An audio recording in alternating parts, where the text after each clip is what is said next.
Hello everyone, welcome back to a very late, I know it's late, I know I'm a week late to this, but welcome back to a brand new video today on the channel, and today I'm going to be talking about the 5th Insidious film that was released in theaters a week ago, Insidious The Red Door. Now interestingly enough, this film was actually directed by Patrick Wilson. This is his first directing credit, which is pretty cool. But in this film we catch up with the Lambert family 10 years after the events of the first two Insidious films. Dalton's off to college, the Lambert's parents are divorced unfortunately, but soon after Dalton gets to college he starts experiencing strange phenomenons and visions that may relate to his past in some way. So Dalton and his father have to come together and confront the demon that tormented them all those years ago. Now before we get into this video, I do want to say that I actually really like the Insidious movies. They're not the best horror movies in the world, but I definitely don't think they're bad movies at all. Insidious is one of those franchises that I've always kind of stuck with throughout the years. It's kind of those first big franchises that I ever committed to myself in watching. I still remember watching the first, I believe it was the first 3 films with my friends all those years ago in preparation for The Last Key. I remember that. I have really fond memories of these movies, and I actually don't think that there's a bad one. I actually did rewatch them before seeing The Red Door, and I'll still say that some of them aren't great. Like, I don't like 3 that much, unfortunately now, but I still say that those first 2 Insidious films are really solid horror movies, and even something like The Last Key really isn't that bad of a movie. So I had somewhat expectations going into this movie, and walking out of this movie, it definitely wasn't the worst thing ever, especially for a first-time directing duty, but I still don't think this movie was great, but it was okay. But we're going to get into some of the negatives, and we're going to get into some of the positives here today, and I'm going to explain myself a little bit. And now before anything, I'm going to get into some of the cons of this movie first, because I have a couple issues with this movie that really do, like, kind of feed into all of my points that I'm about to make, because I think that this film is really messy, and even for an Insidious movie, because Insidious movies are they're sort of all over the place, you know? You're going from different things, you're exploring different characters and certain demons, and that's all great, but I really think this movie kind of took it to the max of a point where there was just way too much going on, and it honestly really made the film feel kind of all over the place. It made it feel rather unfocused, unfortunately, and should have had more to do with the main struggle that's going on, which is Dalton trying to get back his memories from all those years ago, what he experienced. But instead they focus on little things and little subplots, like a very strange plot point where they have to go to like a haunted house to like seek guidance from like a ghost, and it really just felt kind of unneeded. It really didn't need to be in the movie, and it kind of distracted you from the main elements of the movie that we actually cared about, and it just felt out of place, honestly. It just felt really out of place. And another bad thing about this movie that I kind of picked up on is that this movie feels really bland, and I don't mean that from a point of view of I think the actors are doing a bad job.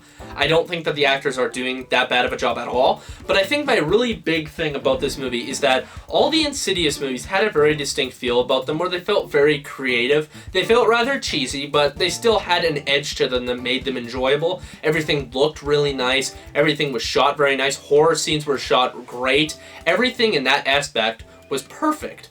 But in this movie, it really felt like they toned back a lot of that really cool creative freedom with a more generic and bland looking movie, at least. The cinematography in this movie is pretty bland.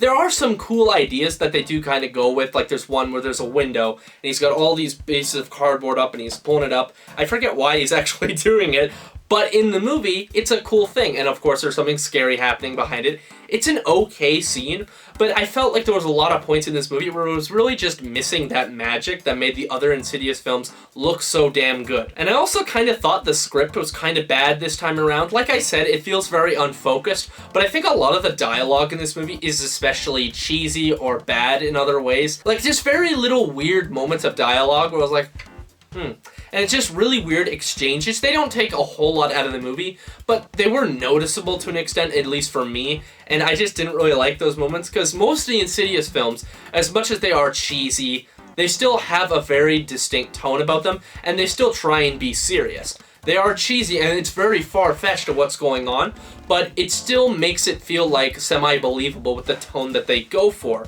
And that is another issue in this movie. I felt like they just made it way too goofy this time around. Like, the tone felt very all over the place. There's very goofy moments where they go to, like, a frat house, and then there's points in the movie where you're, like, going back to some childhood trauma of the first film, and it just didn't really work for me. It felt kind of strange, and it felt kind of out of place. So all in all, when it comes to my cons, I just think the film is kind of bland. It's not nearly as good as the other films, in my opinion, but there are some good things about it, like the jump scares. Insidious has always been known for its really good jump scares. Like, fuck.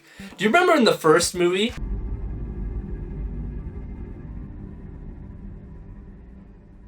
I can still hear that voice.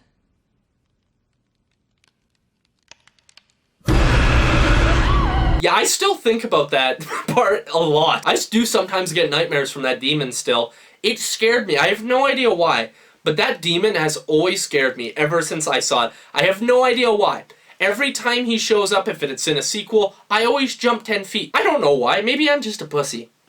That's probably what it is. Little baby, man. Little baby. It's actually pretty embarrassing to admit, actually.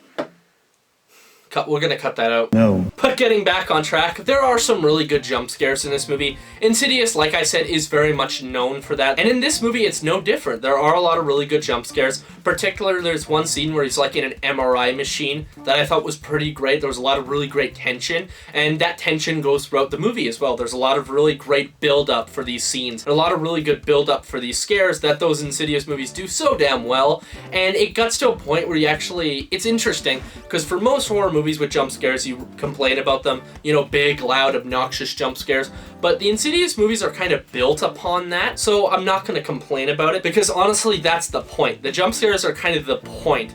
It never tries to be what it's not and try to be this very compelling, like, deep-themed A24 movie. No, it's literally just a movie that's supposed to have really tense moments that lead to a jump scare. And it does it well. And also, I thought the practical is all great. As much as the film looks kind of bland, the sets are all really good. When they go to the further, it still looks great. It looks very creative and simplistic. I really like it when movies go to the full extent to make their practical look amazing. And in this movie, it just looks great. And I really can't complain about it because the practical stuff is always the best. But I think my favorite part about this movie is how this movie portrays childhood trauma, because if you go back in time and you remember those first two Insidious movies, the second film ends with the dad becoming possessed by a demon and basically trying to kill the entire family. And in this movie they explain how after those events they basically mind wiped the dad and Dalton from knowing anything through hypnosis, so they have no idea that those events have happened. There are multiple points in the movie where they go, oh yeah, it's a little hazy, I know it was in a coma, but that's it basically. And it actually presents a pretty cool conflict where you have the mom who's been through all this, and actually that's the point it leads to their divorce, is the fact that we know it wasn't you being possessed, but they saw your face. The kids, we all saw your face trying to hurt us. It wasn't a demon that we saw, it was you, even though you were being possessed. And it actually makes for a pretty cool conflict that I actually really enjoyed. It was actually very surprising, and it actually made a lot of sense of why these two people would be drawn apart after a while. And I thought that was actually a really smart element of the movie. So honestly, that's all I gotta say about this movie. I don't really have a very long review of this movie. I liked this movie. I don't think it's the best movie in the world. Hell, I wouldn't even call it a great movie, but it's decent. It's not the best thing. It's not the worst thing, and that's why I'm going to give it a 5 out of 10. It's borderline just a fine movie. It's good. I don't think I'll rewatch it anytime soon, but I definitely wouldn't say it's bad. And it still continues the streak of this franchise just not having a outright bad movie. I still think they're all good in some aspect and okay, which this one and the third one. But yeah, that's going to be the end of this video. Once again, I apologize for this video being out so late. I'm going to try and make up for it. I got a couple videos lined up for this week that I'm hopefully going to be able to get done. But if you liked this video, please like and subscribe down below for more content on the channel coming pretty damn soon. It also shows your support to me that you actually like the videos that I make. But with all that said, I'm going to see y'all later.